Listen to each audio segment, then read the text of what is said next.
আচ্ছা দেখ, এটা হচ্ছে জেপিজি। হ্যাঁ, মনে কর এগুলো হচ্ছে প্রম্পট। হ্যাঁ,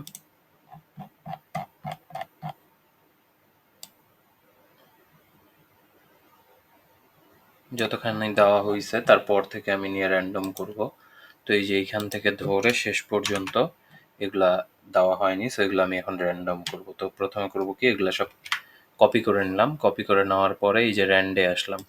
র্যান্ডে আসার পরে এই এতে এগুলো পেস্ট করে দিলাম।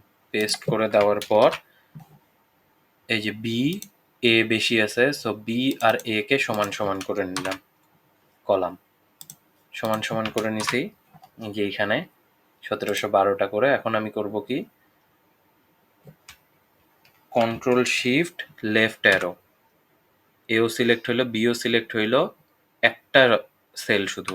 এখন কন্ট্রোল শিফট আপ অ্যারো চাপলাম, যতগুলো এক্সিস্ট করে সবগুলো সিলেক্ট হয়ে গেল। অথবা এখানে আমি নাম্বার লিখেও করতে পারবো, কত থেকে কত সিলেক্ট করব। এ থেকে বি 1712 পর্যন্ত সিলেক্ট করা হয়েছে, এইভাবে দিলেই হয়ে যাবে। তারপর এখন করব কি, এটা সিলেক্ট করলাম। করার পরে এখন আমি এখানে আসবো হচ্ছে ডাটা। ডাটাতে আসার পর এই যে সর্ট রেঞ্জ, সর্ট রেঞ্জে যাওয়ার পর অ্যাডভান্স রেঞ্জ সর্টিং অপশন, এটাতে গেলাম। এইটাতে যাওয়ার পরে এখানে কলাম এ দেওয়া আছে, তো এখানে খালি কলাম বি ক্লিক করব, করে সর্টে ক্লিক করব। তাহলে দেখা যাবে এগুলো সব র্যান্ডম হয়ে গেছে।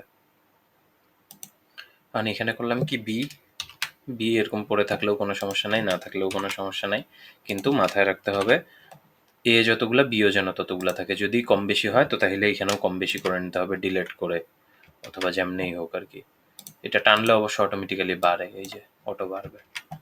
তা আমার এটা র্যান্ডম হয়ে গেছে। এখন আমি এগুলাকে নিলাম, নিয়ে আবার কপি করলাম, জেপিজিতে নিলাম। কিচ্ছু করব না, কোথাও ক্লিক করব না, খালি যেহেতু আগেই সিলেক্ট করা ছিল খালি কন্ট্রোল ভি করে দিলাম, অটোমেটিক্যালি রিপ্লেস হয়ে গেল।